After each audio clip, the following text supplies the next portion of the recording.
Guys, आज हम लोग बात करने वाले हैं ब्लैक होल की। वैसे तो आप सभी ने कभी ना कभी किसी न किसी मूवीज़ में ब्लैक होल के बारे में ज़रूर सुना होगा और ये बहुत ही ज़्यादा रहस्यमय और मिस्टीरियस थिंग्स दिखाए जाते हैं मूवीज़ में। तो आज हम लोग जानेंगे कि ब्लैक होल्स की रियलिटी क्या है। तो सिंपल वे में अगर हम लोग बात करें तो जब कोई स्टार पूरी तरह से नष्ट हो जाता है तब एक ब्लैक होल का निर्माण होता है।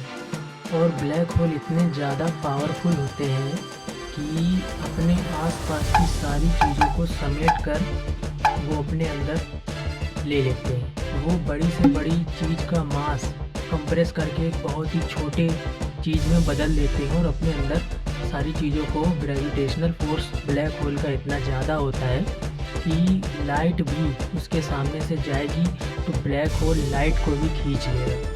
अगर हमारा सूरज भी उसके आसपास जाएगा तो सूरज को भी अपने अंदर वो समा लेगा। इतनी ज़्यादा ग्रेविटी होती है। यहाँ तक कि ब्लैक होल टाइम को भी डिस्टर्ब कर देते हैं। पहले ये सोचा जाता था कि टाइम हर जगह एक जैसा होता है, लेकिन जहाँ पर ग्रेविटेशनल फोर्स ज़्यादा होता है वहाँ टाइम धीमा चलता है। मतलब कि जिस जगह ग्रेविटेशनल फोर्स ज़्यादा होगा वहाँ पर समय धीमा होगा अर्थ के मुकाबले। अगर हम किसी ऐसी जगह चले जाएं जहाँ पर ब्लैक होल या फिर कोई ऐसी जगह जहाँ पर बहुत ज़्यादा ग्रेविटेशनल फोर्स है तो वहाँ के 10 साल पृथ्वी के 1 साल के बराबर हो सकते हैं। तो इसको हम लोग एक तरह से टाइम ट्रैवल भी कर सकते हैं।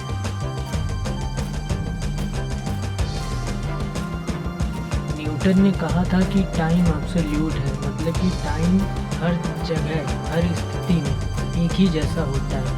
लेकिन एल्बर्ट आइंस्टाइन की थ्योरी ऑफ रिलेटिविटी में टाइम डिलेशन है, जिसके अनुसार टाइम रिलेटिव है, यानी टाइम हर जगह अलग अलग हो सकता है।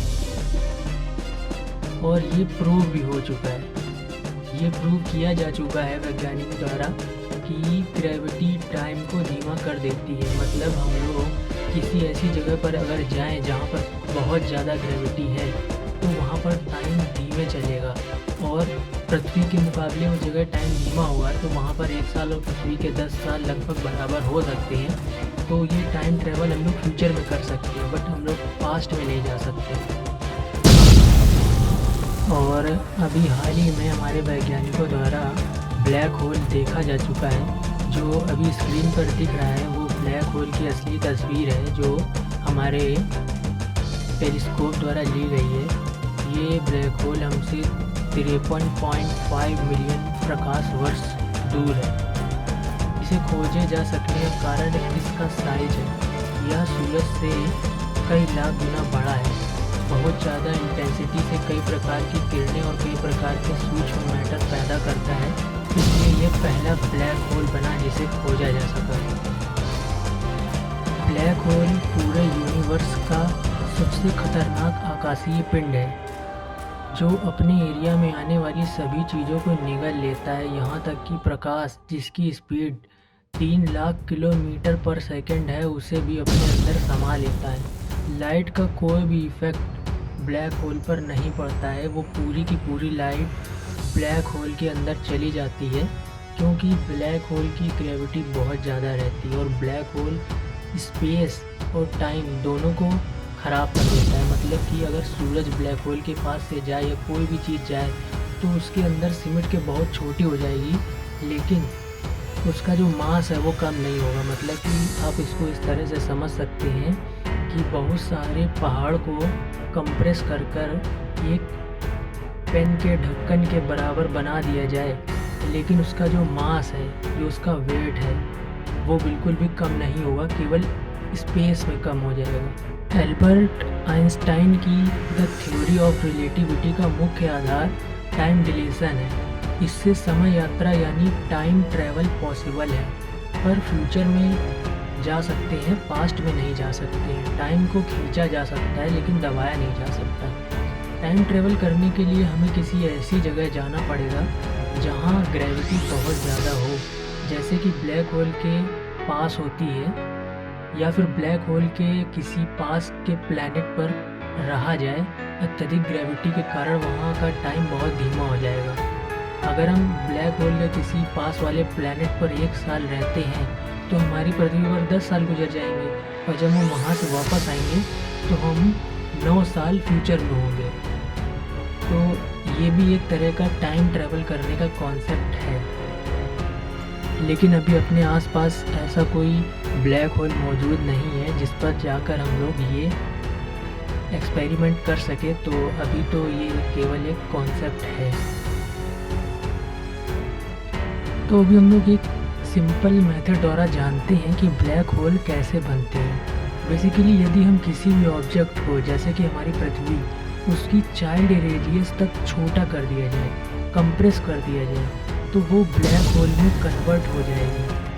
वह कोई भी स्टार या पिंड हो सकता है। मैथमेटिकली चाइल्ड रेडियस r बराबर 2mg/c²।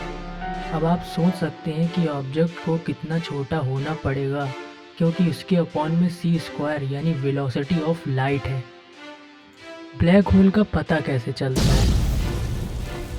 ब्लैक होल का पता हमें एक नॉर्मल एक्सपेरिमेंट से इस तरह से लगाया जा सकता है कि अंधेरे कमरे में हम लोग टॉर्च जला रहे हैं, मगर कोई एक पर्टिकुलर जगह पर वो टॉर्च की सारी रोशनी अंदर समा जा रही है।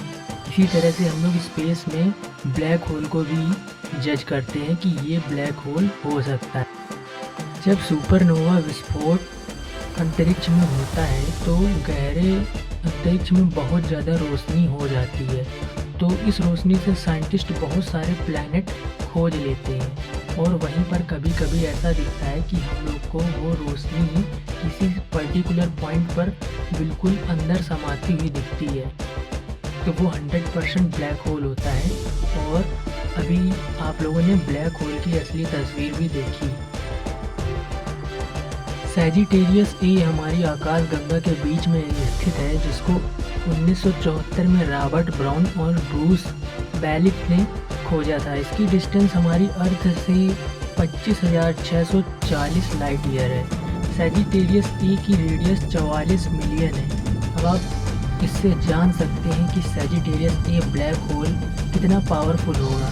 तो मतलब हमारी आकाश गंगा में जो सबसे पॉसिबल ब्लैक होल है वो हमसे 25,640 लाइट ईयर दूर है।